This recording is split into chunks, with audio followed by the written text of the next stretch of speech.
starts, I will put a bullet in your ass just for the press. Really? You're goddamn right. When this starts, you're dead. I will kill anybody that's got press on them because they started. So that is a video that Anthony Walker spread on Twitter that took place at the recent anti-vaccine, anti-mandate march in DC with an individual identifying himself through his clothing, at least, as a veteran of the armed forces, saying that he wants to kill that particular member of the press. And when the shooting starts, he's just gonna kill everyone who's affiliated with the press. That's what he says. Jordan, I have a feeling he'll probably he'll have some carve outs for OAN and Newsmax and Fox News, stuff like that. But that wasn't at January 6th. That wasn't an insurrection thing. That was people who'd gathered because they don't want to get vaccinated or be tested. And he is ready to begin murdering reporters as a result of that position. It's really bizarre. I mean, I think he's also just kind of ruffling his feathers a little bit, but it does reflect like a violent ideology that's really pervasive in this country. And it's important, and when I see people kind of dismiss the actions on January 6th as some sort of like one-off anomaly that was just like got a little too carried away, like those people don't go away.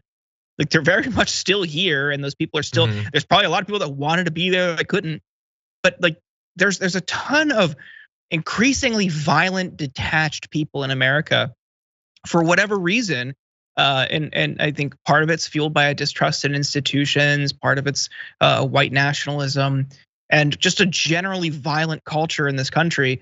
But I just really fear that we're going to see more and more of these types of things. And sadly, people are going to start acting out on these types of fantasies.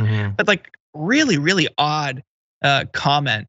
And I just can't stress enough that people really shouldn't turn a blind eye to it or treat it like it's some sort of like one-off, like January 6th was sort of some one-off anomaly. Exactly. Yeah, 100%. And I think you hit the nail on the head that we are a very violent culture, and we did not become violent on January 6th. We didn't become violent when Donald Trump, descended down that escalator. We have been violent, horribly so, both domestically and internationally for a long time. In this particular area, though, I do think that there has been a massive normalization of it. That these sorts of people who want to get in the faces of reporters and do stuff like that, or who want to, try to beat the life out of a cop with a flagpole in the Capitol, they have been reassured that people will have their back. I mean, how many rallies did Trump say that you rough people up, I'll pay your legal fees or whatever? It's not true, he won't do it, but they were told that, and they were told that they should be terrified. We will occasionally play like a minute of Tucker Carlson. But let's not forget that there are people that absorb hours of him every day. And when they're not doing that, they're watching Ben Shapiro and Candace Owens. And I would name someone on Newsmax, but I can't. They absorb a lot of that stuff, and it produces people who are not necessarily like, it's not like there weren't people who wanted to murder the media. Right-wing extremism ain't new, but there's a lot of them. And they're very, very active and very, very confident about those positions now.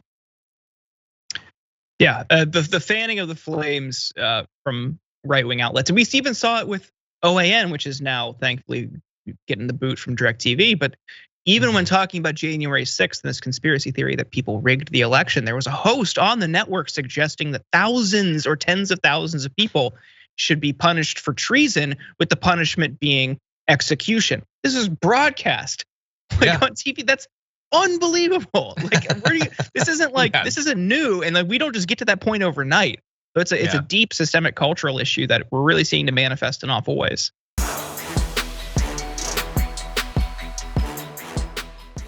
Check out the Damage Report podcast each day, wherever you get your podcasts, whether Pocket Casts or Stitcher or iTunes.